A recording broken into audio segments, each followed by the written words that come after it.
পিছনে চলে যান। প্রিয় দর্শক, আমি রয়েছি কাফরুল থানার যে বর্তমানে কর্মী সভা দিয়েছে সেই কর্মী সভার সামনে। আপনারা দেখতে পাচ্ছেন গণকণ্ঠ, দৈনিক গণকণ্ঠের মাধ্যমে সরাসরি দেখানোর চেষ্টা করছি। আমার পিছনে যে স্টেজে দেখতে পাচ্ছেন আজকে যে কর্মসূচি দিয়েছে, যে কর্মী সভা দিয়েছে, সেই কর্মী সভা থেকে সরাসরি দেখানোর চেষ্টা করছি। প্রিয় দর্শক, একে একে কর্মসভা দিচ্ছে। আপনারা দেখছেন যে একে একে কর্মসভা যে বিএনপির কর্মী সমর্থকরা, এবং আপনারা আমার পিছনে দেখতে পাচ্ছেন বিশাল এক মিছিল নিয়ে আসছে কাফরুল থানা যে নেতাকর্মী আছে তারা। আমি দৈনিক গণকণ্ঠের মাধ্যমে সরাসরি দেখানোর চেষ্টা করছি। আপনারা দেখতে পাচ্ছেন বিশাল একটা মিছিল নিয়ে আসছে।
বক্তৃতার শুরুতেই আমি শ্রদ্ধার সাথে স্মরণ করছি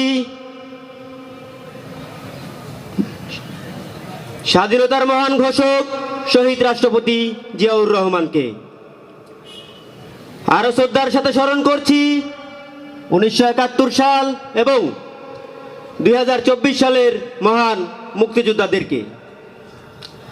আজকের এই কাফরুল থানার অন্তর্গত 4 নং ওয়ার্ড যুবদলের কর্মী সভায় প্রধান অতিথি হিসেবে উপস্থিত আছেন গণমানুষের নেতা, রাজপথের লড়াকু সৈনিক, জুলাই আগস্টে গণ অভ্যুত্থানে মিরপুরের মহানায়ক, ঢাকা মহানগর উত্তর যুবদলের বিপ্লবী সদস্য সচিব জনাব সাজ্জাতুল মিরাজ ভাই।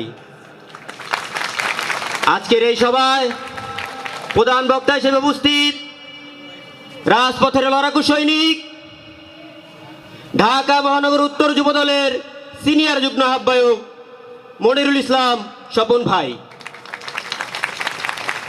আজকের এই সভায় সভাপতিত্ব করছেন কাফরুলের কৃতি সন্তান, বারবার কারা নির্যাতিত, আওয়ামী দুঃশাসনের শিকার সাবেক ছাত্রনেতা, কাফরুল থানা যুবদলের বিপ্লবী সদস্য সচিব জনাব হাফিজুল ইসলাম বাবু ভাই।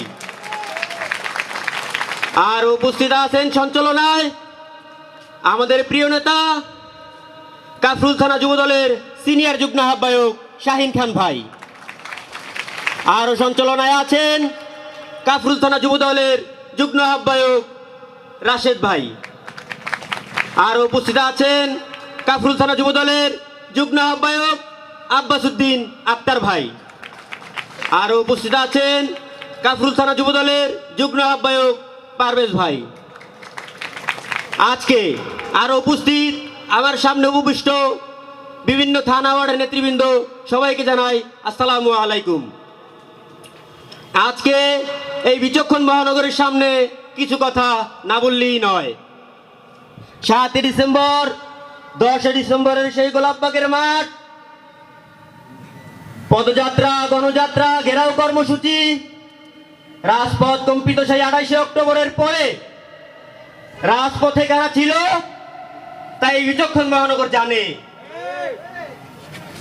ঢাকা মহানগর উত্তর যুবদলের বিচক্ষণ মহানগরকে বলতে চাই, আমরা শহীদ জিয়ার আদর্শের সৈনিক, আমরা দলের দুঃসময়ের কর্মী, আমাদের ঠিকানা একটাই, রাজপথ।